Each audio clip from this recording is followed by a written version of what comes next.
Hello, everyone. We will get started in about 1 minute. Thank you for joining us.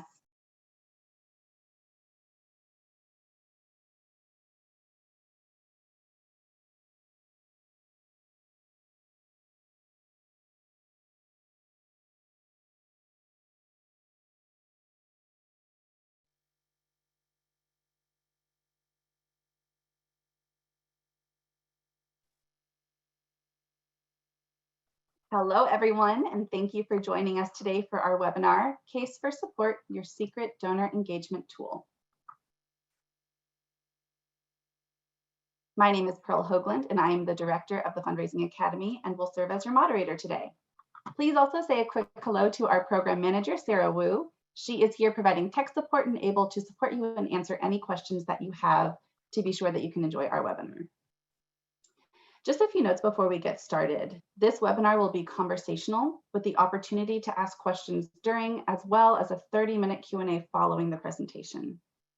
Please submit any questions you have using the Q&A function in your Zoom controls. If you have any comments or need tech support, please add that to the chat function. Closed captioning is available for this webinar. To enable this setting, click the CC option in your Zoom controls. Caption size can be adjusted in the video settings under accessibility.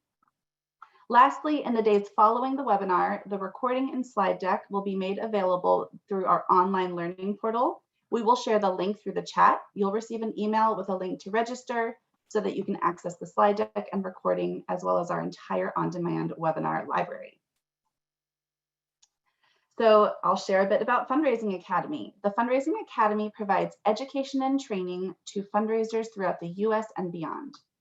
Through online and in-person workshops, live and on demand, the Fundraising Academy trains emerging fundraisers to deepen relationships with donors through a cause-selling approach. Now I'm very pleased to introduce today's presenter, Jack Alato.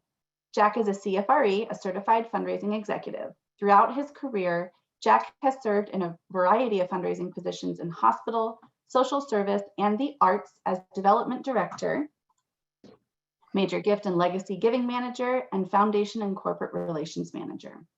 Jack has taught a variety of fundraising classes at the Center for Volunteer and Nonprofit Leadership and JFK University, as well as National University and Fundraising Academy. Jack has served on panels in strategic planning, ethics in fundraising, cause selling and donor loyalty, and donor-centered fundraising. He has moderated panels on strategies for building a strong major gifts program, trends and strategies for nonprofit fundraising, stewarding gifts, and cultivating donors. Thanks for being here, Jack. Thank you for having me and welcome everyone. Good to see you, Pearl, and unfortunately I can't see Sarah, but I know she's there behind that logo. So welcome, Sarah, one of our new team members, and I'm happy that she's here. Today we're going to explore how your case for support can uncover your donors' interests, values, and connection to your cause.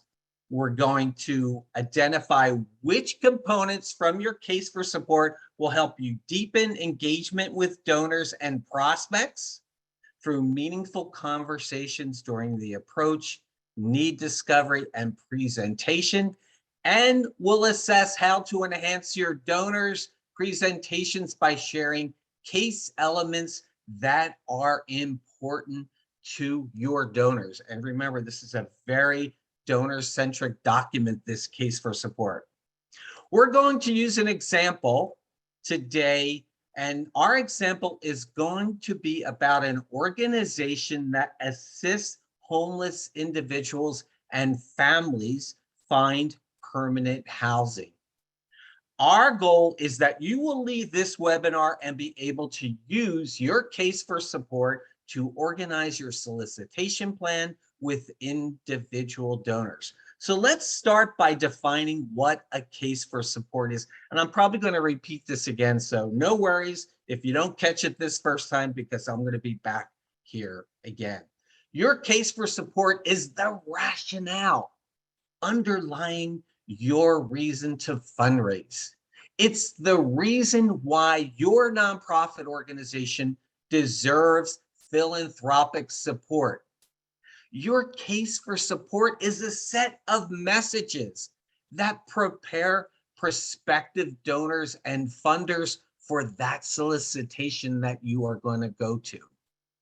Remember, your case for support is a set of arguments explaining why a nonprofit like yours deserves gift support.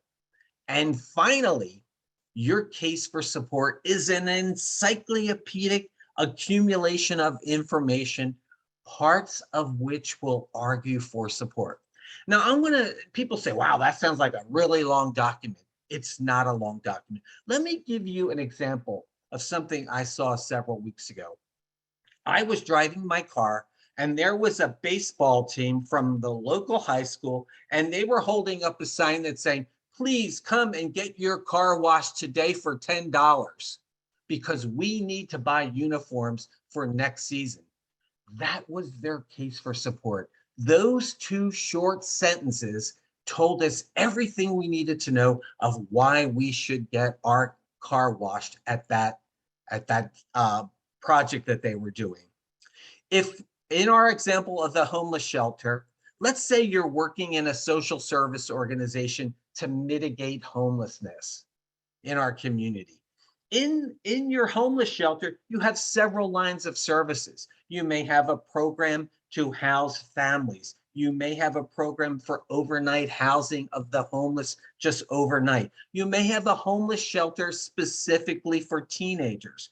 You may have an employment and training program, or you may have a program to help teens get off the streets, get into permanent housing, and to graduate high school.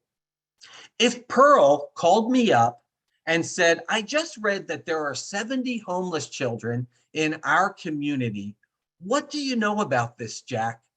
I would open my case for support and I would take a look at that to give her some key information that we collected when we put together our case for support. I might say things, yes, Pearl, there are 70 homeless children in our community. Most of them are living on the street. Some of them have drug and alcohol problems. And here are some of the programs we use in our homeless shelter to help mitigate this problem. The other thing that the case for support is, and something I want you to remember, it's something that informs all of your communication. Your case for support, when it is well written, informs your direct mail campaign. It informs grants that you would write. It informs your websites and newsletters and a whole host of other things. Your case for support is one of the most important communication tools you have.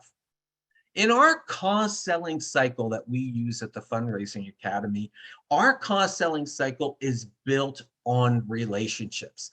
It's a model of fundraising that relies on building relationships. Remember this, a well-written case for support enhances your ability to create relationships with your prospects and donors. That's what I was doing when Pearl called me up and asked me about what our organization does as it relates to teen homelessness. Okay, I'm trying to, there we go. Okay, Pearl, you want to present this poll? Yeah. So we want to hear from you. We want to know, do you have a case for support? There's a poll up on the screen. We'll give you about 10 seconds before we close the poll.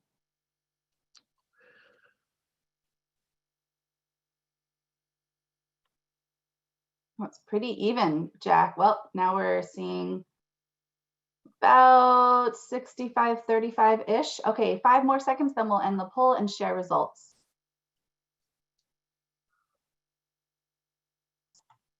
All right, Sarah, if you could close the poll and pull up the results so we could see them, that would be great. Nice. Can you see it, Jack?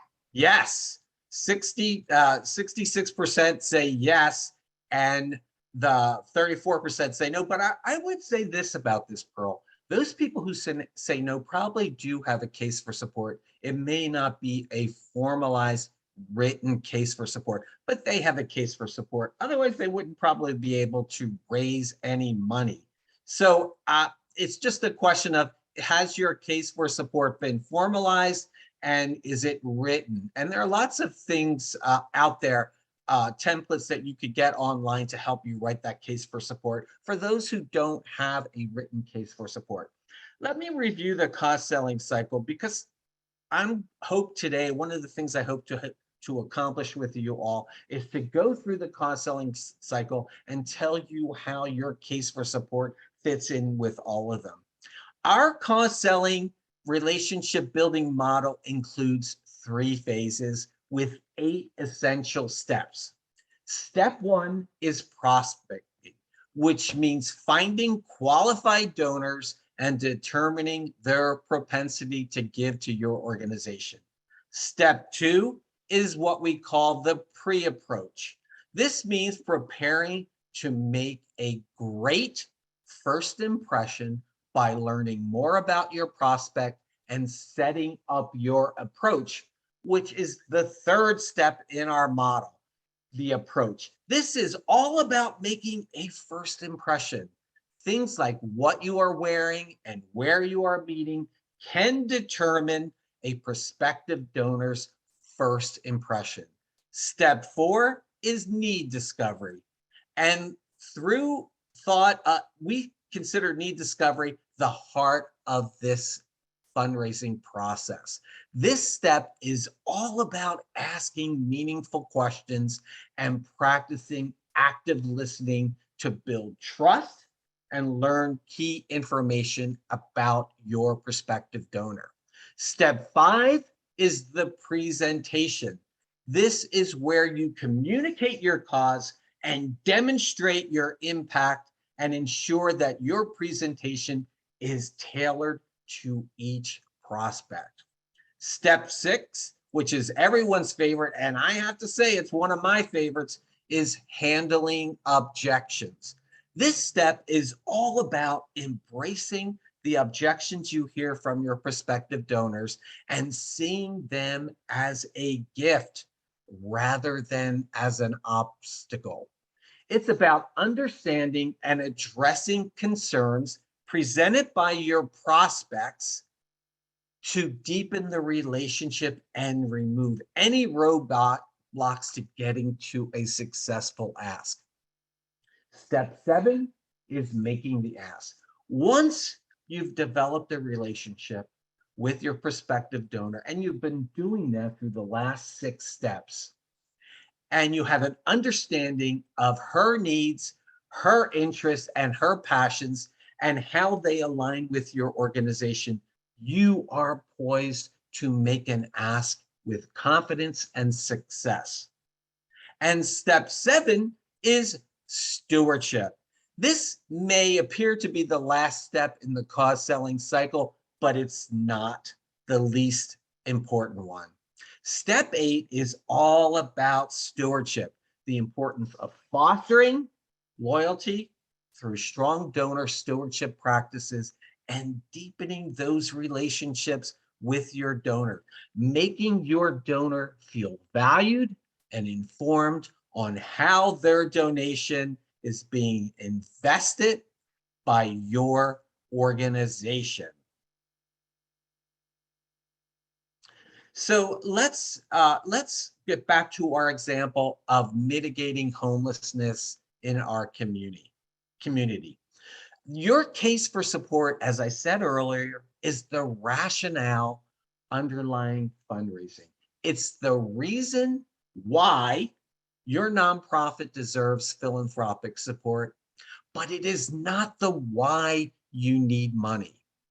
It doesn't have to be a long document, as my example with the kids trying to raise money for baseball uniforms at their car wash. It could be a short document, but what it is a set of messages that prepare prospective donors, funders, solicitors, set of evidence explaining why a nonprofit like yours deserves gift support. And again, it's an encyclopedic accumulation of information, parts of which argue for support.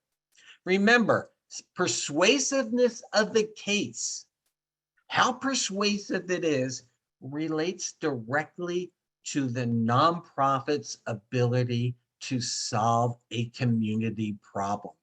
In the example of homelessness, mitigating homelessness in your community, how persuasive we are in our case relates exactly, directly to our ability to help solve this community problem.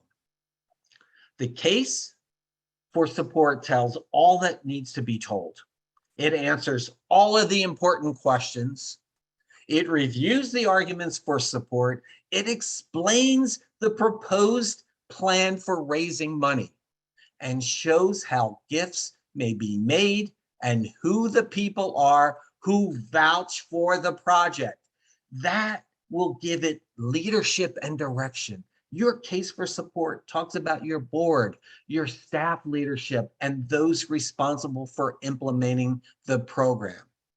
Your case for support must aim high, provide perspective, arouse a sense of history and continuity, convey a feeling of importance, relevance, and urgency. We must end the homeless problem among the teenage population of our community, and your case for support will have whatever is needed to warm the heart and stir the mind of your prospective donors. So what are some of the components of your case for support? Your case for support will include your mission. It will include what plans you have for mitigating homelessness, and it will have an evaluation component to say that we know when we are successful at alleviating this community problem. It has goals and it has objectives that are strategies to achieve those goals. It shows your governance, who's running it. If I have Dr. Sarah Wu, who is a PhD in social work, and she's a social worker and she's worked with at-risk teenagers, I would put her name and her bio in my case for support for ending homelessness in the community. It talks about staffing, not only Dr. Wu, but other staff, social workers, counselors, program managers who are engaged in this project of mitigating homelessness. It talks about finances. It talks about how much money you need and how much money you need to raise. It talks about the programs and services. For example, if we are working with an employment and training program with families who are homeless, then that would be in that case for support. It talks about how we deliver services. And then finally, what it talks about is our history of providing these services. Remember this, your case is your story. It always begins with who you are, what you want to do, why you want to do it, when you want to do it, where you're going to do it, how you're going to do it, and for whom.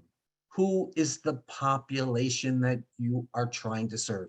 Is it homeless families? Is it homeless adults? Is it homeless teenagers? Is it homeless children? Or all of those things? Use that case for support. Remember, I said it was a communication tool. Use that case for support to inform all of your fund development programs, including your annual campaign, a major gift campaign, a capital campaign, an endowment campaign, and even a planned giving campaign.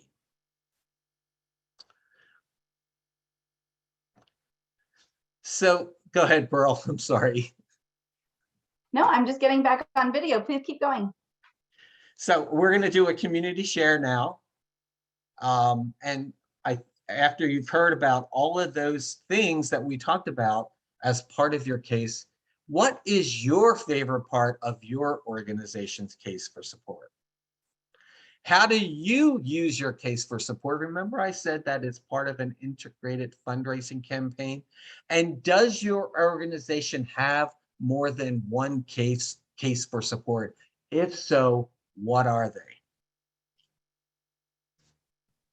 Jack, as the answers come in, I will let you know. We don't have any answers yet. Jack, while we're waiting, what is your favorite part of generally of a case for support? So my favorite part is what is in it for the donors, how our work meshes with the interests, the passions, and the priorities of donors. Let me tell you about the case for supports that I've been involved in, Pearl, and maybe in your experience. So I worked in healthcare philanthropy. I worked at hospitals. So we would have a case for support for the overall hospital, and then we would have a case for support for each of the lines of services. So for example, if someone called up and said, what does your hospital do around cardiology? I would have a case for support specifically addressing that line of service. Now, here's a funny story that I like to tell. I worked at a hospital in Los Angeles, and it was early in my career, and I wrote a case for support for a foundation that was going to tour the hospital. And the case for support that I wrote was for a cardio cath lab. We wanted the foundation to support the construction of a new cardio cath lab. And as we were walking through the hospital, we went through the neonatal intensive care unit, and the donor said, oh, you know what? I'd really like to see our foundation support this program.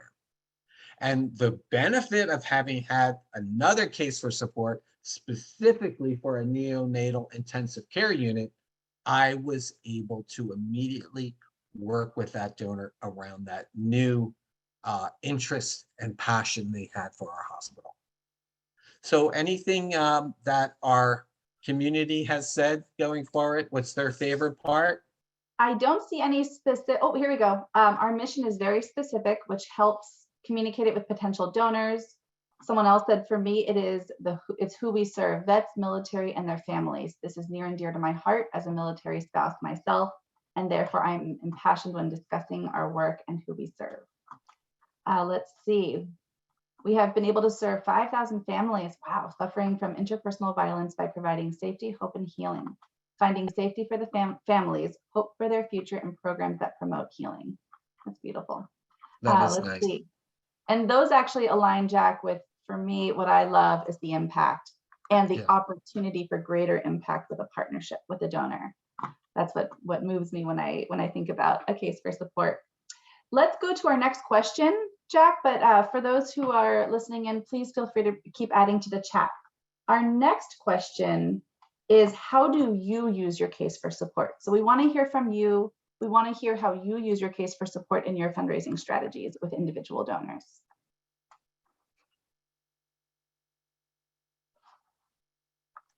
While we wait for those answers to come in, there was one more answer from the first question. 1 in 4 people in the world need decent housing. Habitat for Humanity provides shelter to those families.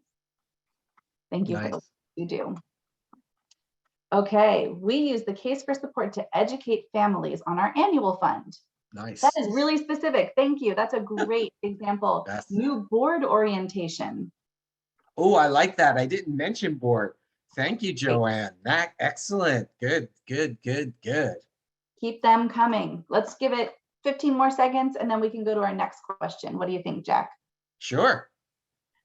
I had a call this morning with a sponsor. I was able to connect our cause with his story. Nice. I love like it. that. If you'd like, you're welcome to add any additional details in the chat, Terry, so others can learn from you. Patrick says we use case for support in our donor visit. Nice. Wonderful. And I think Patrick and some of these other comments, you're going to see how actually use that case for support in our cause selling cycle, which is really great. All right, our final question. Does your organization have more than one case for support? And if so, what are they? Share some details, the distinctions between the different cases for support. Again, does your organization have more than one case for support? And if so, what are they? I'm going to type that into the chat, Jack. Sure.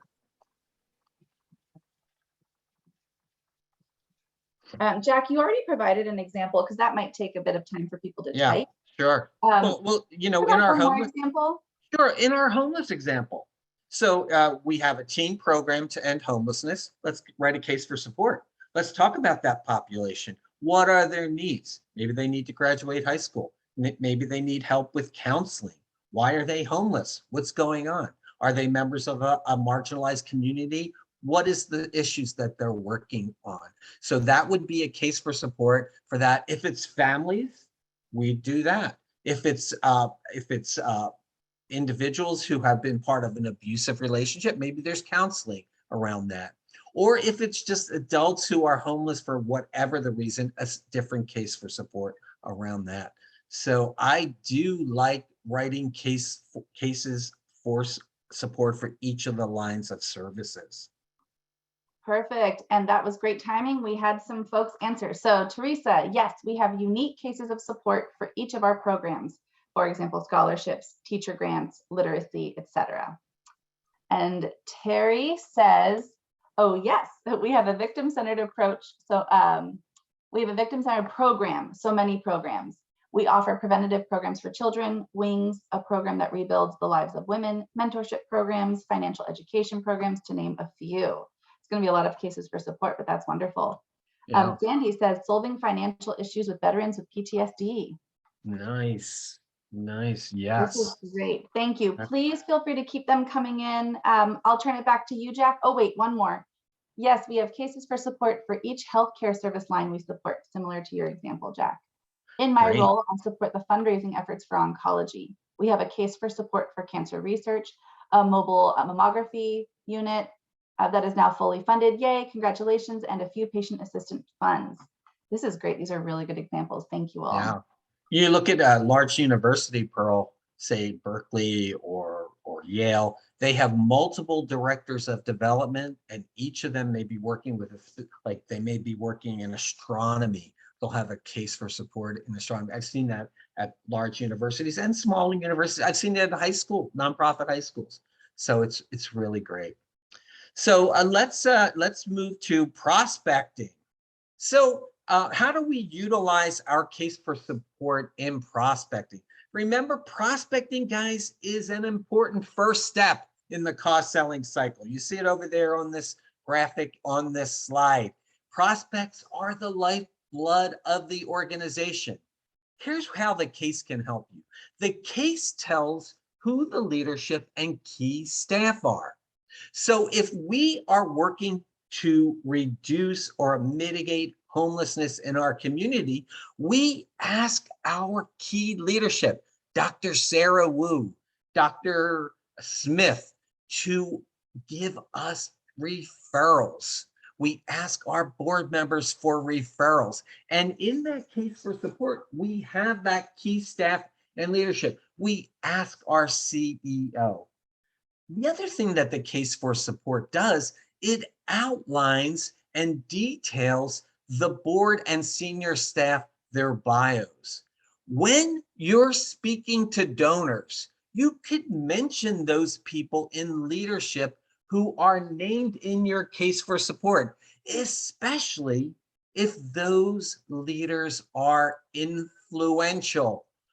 Besides referrals, one of the other things that we emphasize in getting prospective donors' names is by using centers of influence, asking influential people who may be on our board or may be involved in some way on staff to give us the names of prospective donors they know. Another thing about leadership is leadership, credibility, and leadership. When you outline the profiles of your leaders in your case for support, it could have a significant impact, especially if the donor is motivated by those personal relationships you have. The other thing, which I'm going to mention now and I'm going to mention later, that's so important in your case for support is a personal story. Stories, one or two, are an integral part of your case for support. And one of the things that these personal testimony stories is serve, intrigue, or entice an individual to join in support of your cause or ask to be included on a team. Like, for example, a team that's working on a capital campaign. Remember this, The endorsement and involvement of community leaders in your case for support gives credibility to your case through leadership engagement. I've said earlier, the case for support answers the question every single donor asks. What is that question that every single donor asks? It's this: what's in it for me as a donor or a funder to this organization? So your case must answer that question. The case for support highlights for whom the project is being undertaken and what the tangible benefits are for that group, the homeless population, for example. This is where your case for support intersects with your mission, your vision, your interests, and the motivations of your prospective donors. A case for support answers the questions: who benefits, who are the recipients, who are the beneficiaries, and who are the donors that you are going to be looking for to fund this program or project. Remember, donors benefit from the work you do. The case for support outlines what those benefits are to the donors. Once you have outlined the benefits the donors receive as a result of their gift, it informs everything you do in the cause selling cycle, everything you do. In the case of prospects, which is this module here, we want to spend our time with prospects that actually have the capacity and the inclination to be donors. This process is called qualifying prospects. A qualified prospect is someone who has the means to give, the ability to give, can make the decision about giving, has an interest in your organization's mission, and an existing relationship with your organization's staff or volunteer leadership. This way of qualifying in the cause selling cycle we call the Madden test. The Madden test is an important and useful way to find qualified donors. Here's what this Madden stands for. Money, are they approachable? In other words, do they have the ability, money? Are they approachable? Do they have a desire to make a gift? Are they the decision maker? And do they have the emotion and the need? And a well-written case for support will answer all of those questions. And it will inform you as a fundraiser on what benefits donors get by making a contribution, especially as if it relates to desire, emotion, and need. For example, in my example with Pearl, who was interested in ending teen homelessness, what is her desire? How is she involved in this desire emotionally, and what is her need? Another thing that your case will do, it will outline the benefits for her to make a gift to our organization. Donor need satisfaction, which is one of the components of the Madden test. Case statements must fit the interests and needs of donors and funders, including individuals, corporations, and foundations, and others. So our next module, I'm going to combine pre-approach and the approach. And one of the things that we will talk about is how to utilize your case for support to prepare a pre-approach information checklist. And one of the most important things I think in the cause selling cycle is answering the top 10 questions your donors have. So an important question we ask prior to approaching a donor or prospect is, what do their personal interests tell me about their passions and priorities? And do those passions and priorities align with the work and mission of my organization? A great case for support articulates what a typical donor's interests, passions, and priorities look like and how they relate to the project we are asking them to support. In the case of Pearl giving to a homeless teen program, I have to relate her passions and priorities with the passions and priorities of the project to mitigate and end teen homelessness. Solving homelessness is a way that we engage her in the interest in the work of our organization. Once we do that, once we get her interested in that work, then she becomes a good prospect for a gift and for more information about our work. All of these questions can be answered in your case for support: interests, passions, priorities. Now, I love this next section because I think it's one of the most important things that we talk about in the cause selling cycle. And I urge every one of you to look at this or go back afterwards, come to our portal and review these 10 questions and ask them about your own organization. So what are the 10 questions that every donor has? Well, the first question is, what does your organization do? Every donor wants to know what your organization does. Your case should answer this question. Donors want to know what your organization does, not only around the problem of homelessness, but around other problems related to homelessness. Like, for example, unemployment, substance abuse, all kinds of things related to homelessness. So when you're writing your case for support, you're not only answering the question, what does my organization do? But we're also answering the ancillary problems that are associated with homelessness. Number two, how much time is it going to take? Your case outlines the time frames needed to complete your project.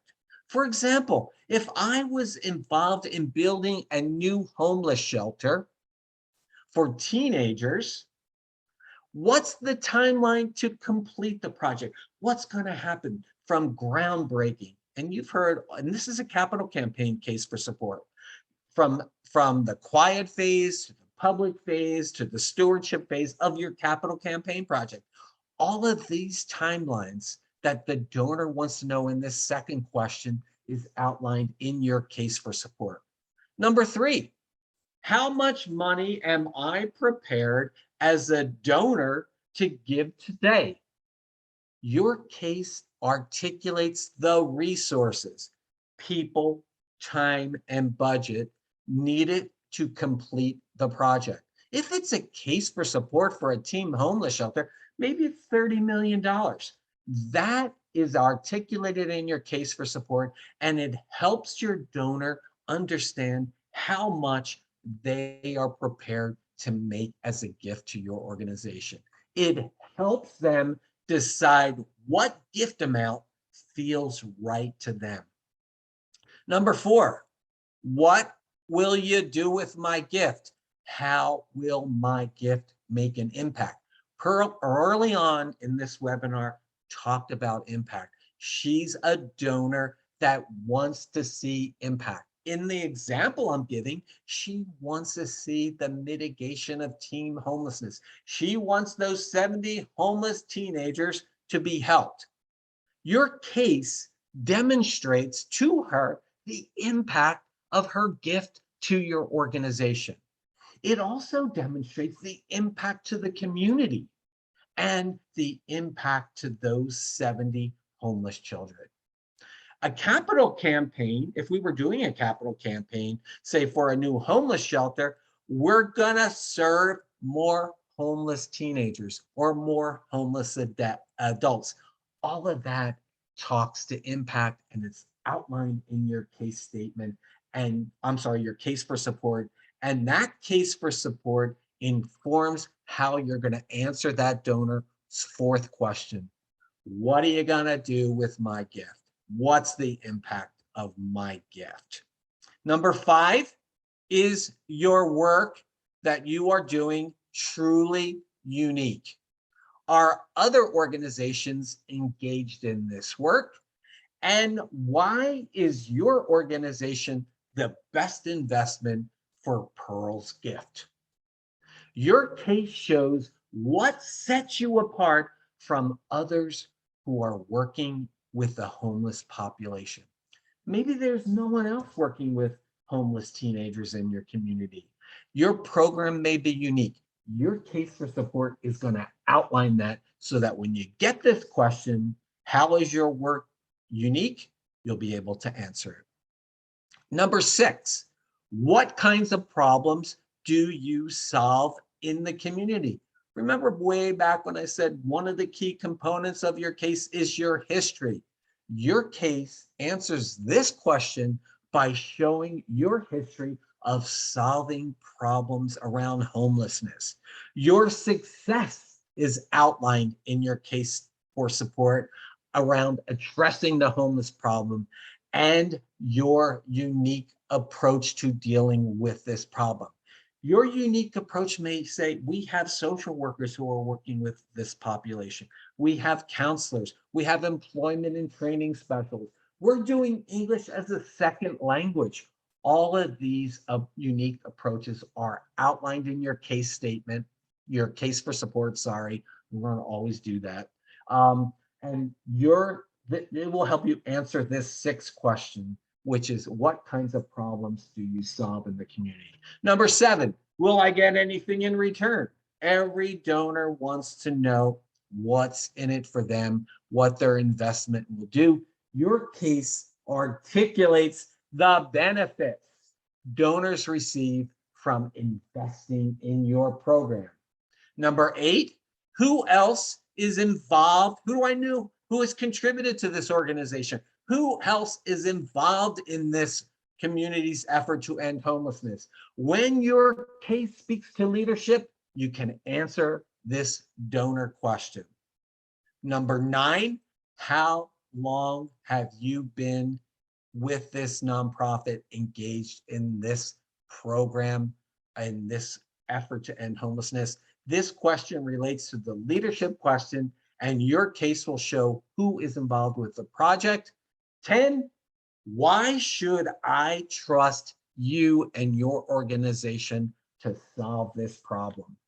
A well-written case demonstrates thoughtful examination of the problem of homelessness, how you're going to mitigate the problem of homelessness, who's running the nonprofit, staff, and leadership, and answering these questions demonstrates transparency, which is such a great thing that helps build trust, which this question asks. Why should I trust you?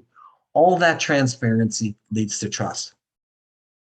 So these are the top 10 questions that donors want to know. One of the most important things that your case does, it helps you pick the right approach.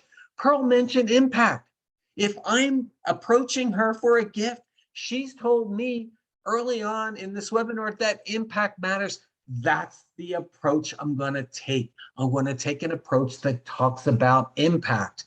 If she wants to know which area or a specific program interests her, then my approach to her is going to be will be about the relevancy to that approach, which was in her early chat with me about ending teen homelessness. Okay. So handling objections. Did I skip a slide too fast? Let me see. Presentation. Okay, so in cost selling, after we've approached our donors, now we're going to present to them our organization's work. Okay, so here's one of the most, I love this, as I like the 10 questions in the previous slide. What I really like about presentation is charting your impact. And just yesterday, I was talking to a nonprofit organization and asking them to please review this because it's important, critical piece in selling. It's an integral part of your presentation, charting your impact. In order to chart impact, a fundraiser asks several questions. One of the first questions that you ask, what is my organization trying to accomplish? In the example of homelessness, we chart this part of impact in our case for support. Number two, what are our strategies for making this happen? In our case for support, we talk about we intend to end homelessness in the teenage population by doing this, this, and this. That's where we talk about our strategies. We're going to get them up, these teens off the street. We're going to get them through high school. We're going to tutor them. We're going to do this. We're going to do that. Number three, in charting your impact, what are our capabilities for doing this? Well, you've heard me speak about our leadership, our history. All of these things are outlined in your case for support and really important in using them when you are charting impact. I hope today I am portraying to you the incredible value of creating a case for support as we go through this fundraising cycle, the cost-selling fundraising cycle. How will our organization know if we're making progress? This is another question we ask when we chart our impact. How will our organization know if we are making progress? Our case outlines key benchmarks in our quest to address the homeless problem.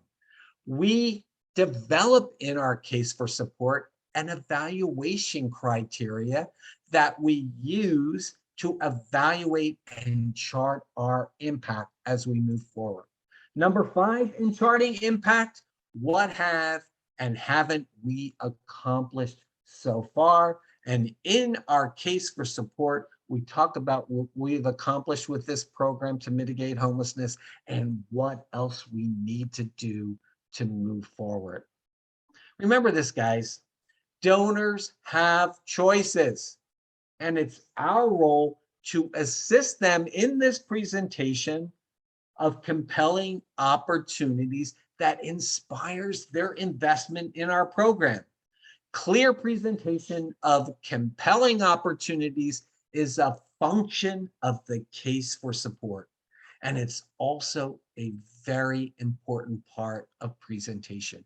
Remember, your well-written case is a communication tool to support conversations between you and your donors, your prospective donors, and your volunteers. Here's something else we talk about in presentation. Donors act on emotion and data, and honestly, a combination of both.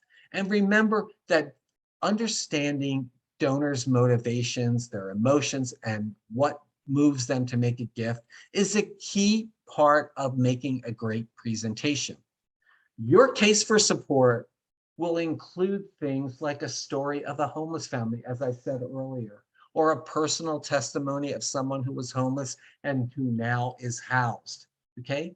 You use this in your presentation, these stories based from your case for support to appeal to the emotion of some of your donors and investors. And then you use data as also a part, and both emotion and data is contained. The most important thing I think about presentation is when you marry the two, emotion and data, for an effective presentation. Use the story that you've outlined in your case to elicit an emotional response from your prospective donors. Then present the data that you collected around homelessness in your community. Those are really important two parts of this cost-selling cycle as it relates to presentation. Jack, Okay, before you go ahead. move on, sorry to interrupt, before you No move worries. on to the next step, note in the last, we have about 9 minutes before we move into our Q&A. I believe we may have jumped over need discovery. Oh, So did I could you jump over need? provide a few, just a few notes about that, and then we have about 9 more minutes before we start answering questions. I'm sorry about that. Here we are. So in need discovery, and such an important component. Sorry, Pearl. Sorry, audience. So in need discovery, this is where we weave our case for support into a questioning strategy. So in need discovery, we ask in the cost selling cycle, we talk about developing a questioning strategy to discover the donor's hot button or dominant gifting motives. In need discovery, our questioning strategy is designed to build rapport and foster trust and bring about agreement on the key problems and ensure that the donor has the ability to make a gift decision. We do this through two ways: open-ended questions that we ask our prospect with no defined answer. And it allows open-ended questions, allow donors and prospects plenty of room to reply as they wish. This questioning strategy works well when the fundraiser has a good understanding of your case for support. For example, in my example, if your case for support is for a homeless shelter for teens in need discovery, I might ask questions like, hey, Pearl, are you aware of the teen homeless problem in our community? If she responds, I understand that there is a problem, but I'm not sure to what extent, the fundraiser can answer with points that the case for support outlines. Like I could answer with things like, hey, Pearl, there are 70 homeless teenagers in our community. Many of them are high school dropouts, and many of them are abusing drugs and alcohol. Cost selling professionals plan for questions. They review the case for support. They understand the donor's primary motives, and they prepare questions for their case to discover the donor's needs. Your case for support will be tailored to the audience and supports the mission. Donors have choices, and it is our role to assist in the presentation of compelling opportunities that inspire their investment. And a well-written and thoughtful case for support will outline those compelling opportunities for donors. Sorry about missing that. Let's talk about handling objections. In cost selling, we see objections as opportunities. Remember, every donor is going to have some objections. Objections reveal interest. Objections present opportunities for us to present parts of our case for support in a way that moves a prospect to make a gift. Your case for support outlines and articulates many of the reasons why your organization is uniquely positioned to help with the homeless population in your community. In cost selling, we believe that there are 4 questions that every donor needs answered, in addition to those 10 I talked about earlier. 1, is your organization doing important work? Your case will show the cost of homelessness on the community. It will talk about homeless families and show the benefits that those homeless families will get when they are involved in your programs. Number 2, is the organization well managed? In your case, you talk about leadership and staff. This will reassure and help you answer any questions about your ability to solve this problem, and it's articulated in the case. Number 3, will my gift make a difference? Your case must show the benefits and articulates how donors' needs, motivations, and passions are satisfied. Remember, use your case for support to prepare to answer all of the potential questions that may be asked internally and externally, and to deal with objections. So, the ask, using the case for support with the ask. So here, remember, it's a communication tool. I've said this before. Your case for support is a communication tool. It ensures that the highest priorities of your organization and those that would be of interest to donors meets the donor needs for fulfilling a vision, a dream, a priority, a passion, or an interest. It's smart to include these elements in your case for support and also to use them in this solicitation.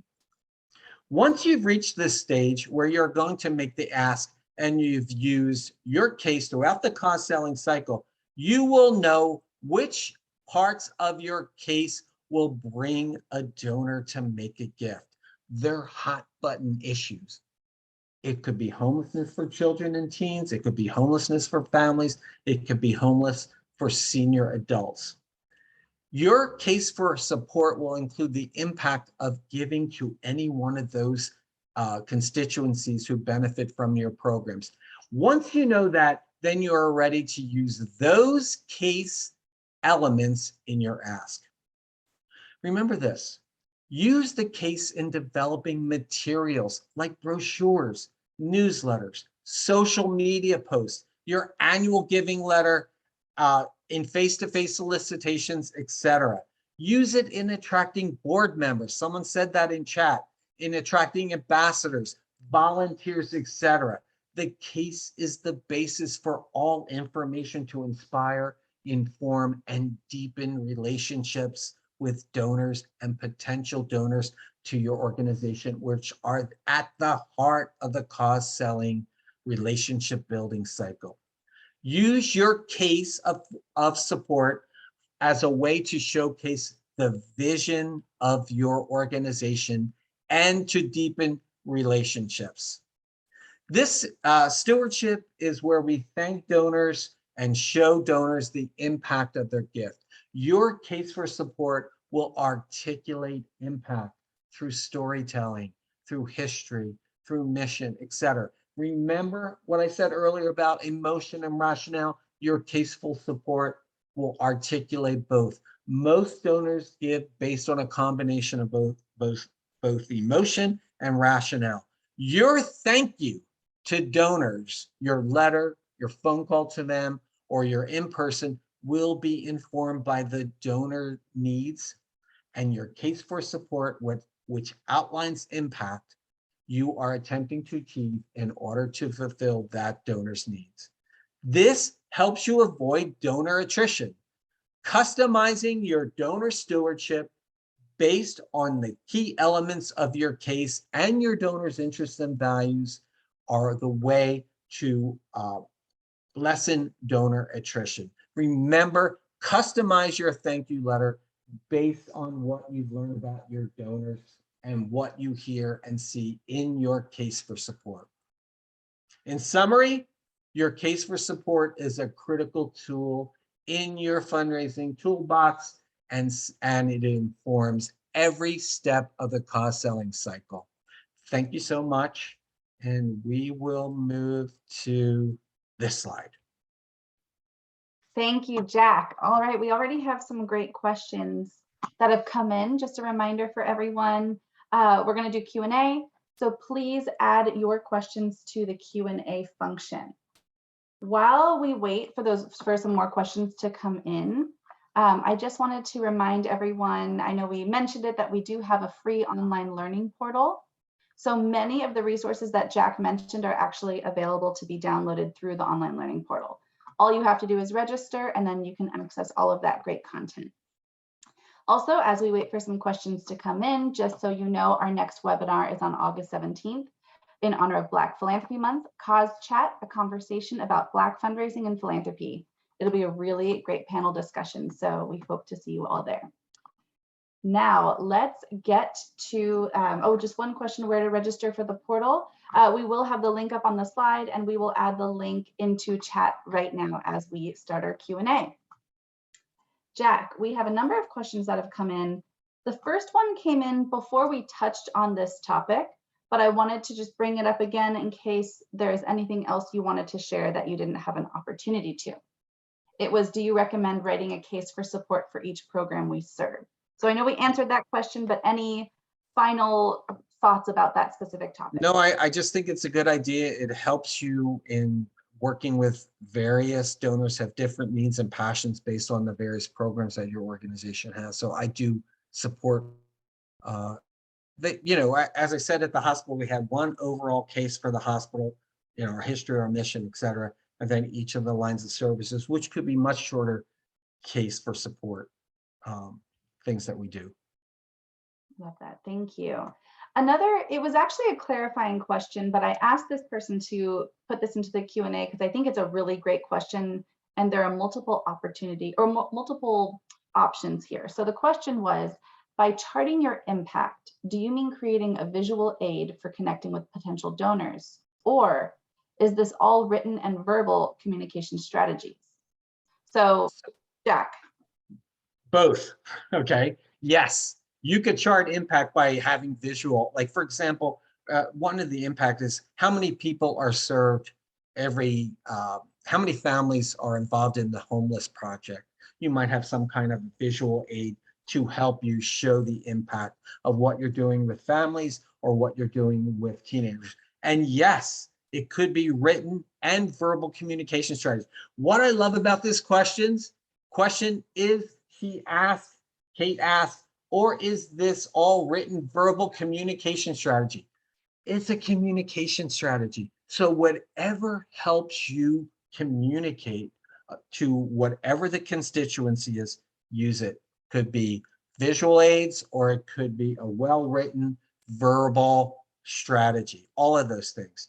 And remember, charting impact, and I'm happy we could, if this person emails me, I could send them something on charting impact to more, or anyone who would be interested in seeing it. And my email will come up at the end of this. I'm happy to send you some further information as well. Pearl, anything you'd like to add to this? No, I'm glad that we got to touch on this. And also for anyone else, if you would like to add any of your thoughts in the chat around this, it's such an important question, important discussion. Similarly to what you said, Jack, about combining data and emotion, you need both. I would say the same thing for visual versus the written and verbal. The visual can really help many people connect with what you're saying. So being able to weave it in it's important. Yeah, one of the things that I love about charting impact, and we said, and could be an integral part of the case for support, is a story. I'll give you an example. I worked for a homeless shelter where we had a mom and her 3 children who had been homeless. And we told the story of how we helped her find employment. We did English as a second language. We did so many different things with the children. One of the children, did not speak English. We helped them get into school. We helped them adjust to an English-speaking school, etc. And we told that story. And that story was part of our effort to chart our impact in the community. And that story, I got to tell you, was very successful in helping us raise financial support. We used it from our case for support in our annual giving letter, where we told that story. We used it in grant proposals. We used it in many different ways where we are saying, this is the impact that our organization had with this family. So yes, do that. Wonderful, thank you. Next question we have, how long does it generally take to write a short case for support? So here's the thing about writing a case for support. I'm going to give you some tips. It doesn't have to take that long.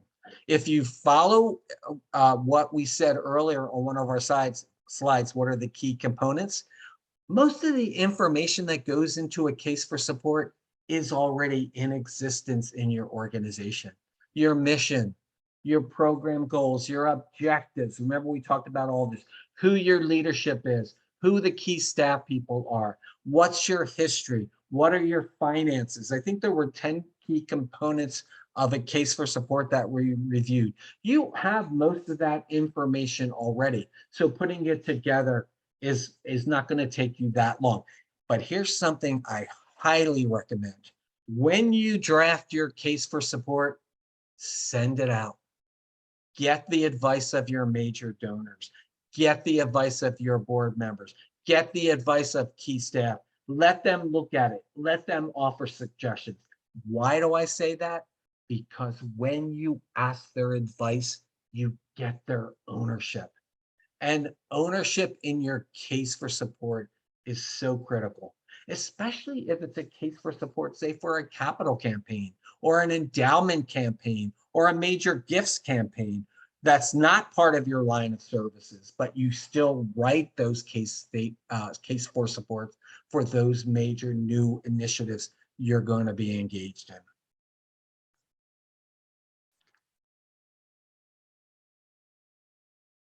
There we go. So this next question, really good question from Terry, and it's a two-part question.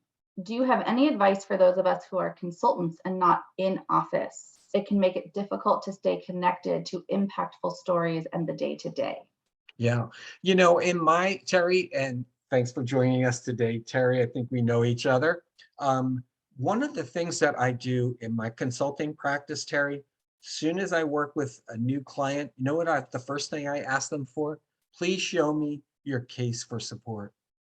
I want to review their case for support for all of those things that we've talked about. And I like to get that case for support and see if it fits into our cause selling cycle and how well that case has been written and how they're using it. So definitely, I do think it's important to get to see that. Whether you're a consultant like you or like me, or we're not in an office, we still need to see what they have written. I hope that answers the question. Pearl? All right, I'm just looking to see if there are any other questions. I know a few came through the chat, so let's see. I actually did have one question that came to mind that I thought some might want to know the answer to, which is somewhat a segue from Terry's question, which is, who should the author or authors be of the case for support? So typically it's some staff person in the development team, but we share it with the development team. When I worked at St. Francis Medical Center in Los Angeles, I was the corporate and foundation relations manager. I wrote a lot of the case statements. Listen, do I know about cardiology? Of course not. I'm a development professional, but I would work with physicians, cardiologists around cardiology or neonatal intensive care doctors, et cetera. And that was a fun thing to engage them in the creation of this case for support. So definitely work with others. Typically, the primary author is in the development department. If it's a capital campaign, you may engage a consultant who, if you're working with a consultant, if you're raising a large capital campaign amount. 2 capital campaigns that I was involved with, both times the consultants actually outlined the case for support for the capital campaign, and then I reviewed it and other staff reviewed it to make sure that they had down what we really thought was important about the case for support. Thank you. So a question just came through the chat. Jack, how do you convince clients that the impact is more than just number of clients or members served versus the difference that your organization has made? Here's the thing. In presentation, when we talk about presentation, donors are motivated with data and with emotion. Impact must include both of those elements. When I'm telling the story of that homeless family, that's impact. If they want to raise more money, here's how I would do it as a consultant.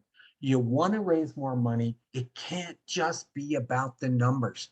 It has to be about the effect that your programs, your services have on people. Because that is such an important for so many donors. In my work experience, I've often thought that emotion was way more powerful as a presentation tool than data. Here's what I like to say. I've looked at websites all over the place. Some websites will say, last year, we housed 30,000 homeless adults in our homeless shelter in Northern California. Here's the thing about that. That's impact. That's powerful impact. It gives your organization credibility. But here's the thing. that we talk about in cost selling. Donors don't want to give to your past. They want to give to the future. Their investment is in your future. So it's really important not only to talk about your history, but really where you want to go. And a great case for support will articulate that so that you could do. And the way to do that is through both emotional things as well as data. Zach, there was a question actually a while back during your presentation. Because we have the time, would you mind very quickly revisiting the 10 questions in PreApproach, just really quickly listing those out? Yeah, let me go back to that slide. So, top 10 questions your donors have and how your case for support can answer this. So, what's the number one question? Number one, not in importance, just the first question that we have listed. What does your organization do? What does your organization do is the first question. Your case answers this question because when you talk about your history, your programs, your services, your mission, that tells them what your organization does. Number two, how much time is this going to take? Your case for support outlines the timeframes needed to complete your project. If it's a capital campaign, it outlines the time frame that you are going to need to complete that homeless shelter or whatever it is. Number three, how much am I prepared to give today? That's a donor question, which we see in when we're making that presentation and doing that ask. How much am I prepared to give today? Here's how what your case for support will articulate the amount of money you will need to complete the project. When you talk about, if I said to Pearl, hey, Pearl, in order for us to take care of those 70 people, we anticipate that we are going to need $400,000 to take care of 70 homeless teens. That will inform you. I get that from the case for support, but that will inform her as to what amount of money she could do today to give to that program to impact that program. And that answers the question, how much am I prepared to give today? Number four, what will you do with my gift? And how will my gift make an impact? Your case demonstrates impact. The impact of them giving, the impact to the community, the impact to stakeholders, those who are using your services, for example. At a capital campaign, what we do is we talk about, we're going to build a new homeless shelter for teens. We're going to serve more teens who are homeless with giving them temporary housing. The fifth question that donors ask, is the work you are doing truly unique? And your case for support answers that. It says no one else is working with the homeless teen population, or there are other organizations who are working with the homeless teen population, but their goal is only to get them to graduate high school. It's not to house them, okay?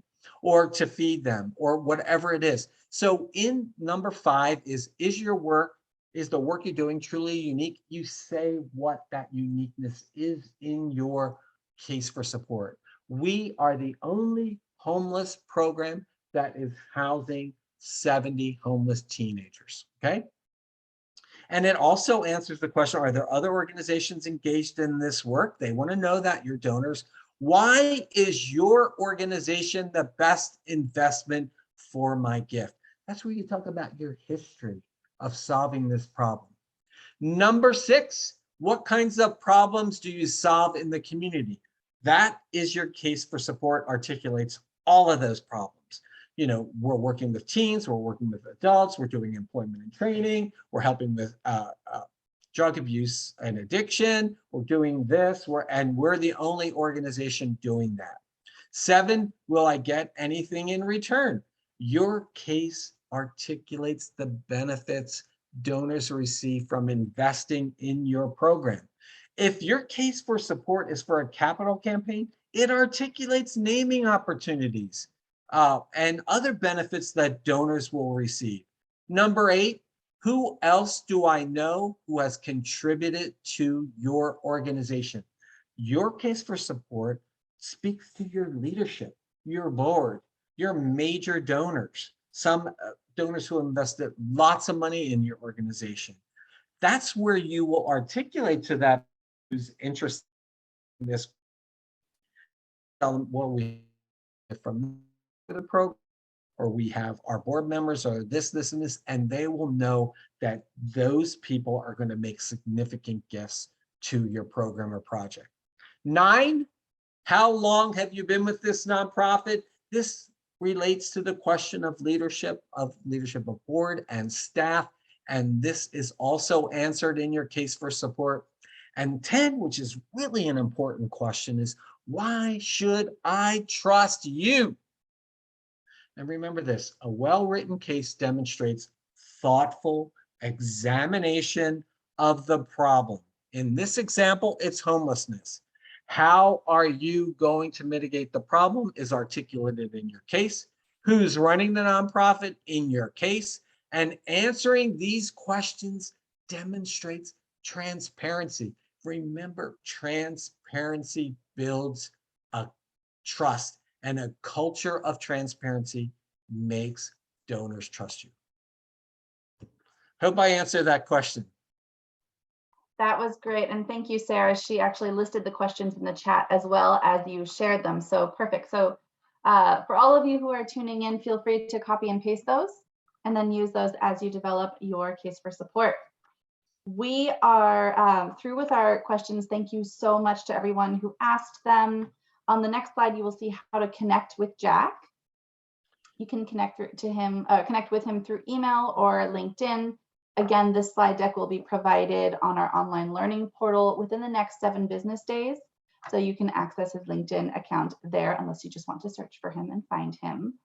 Pearl, Pearl, today I got an email from someone who was in the last webinar about a capital campaign. So definitely connect with me through my email at nationaluniversity.edu.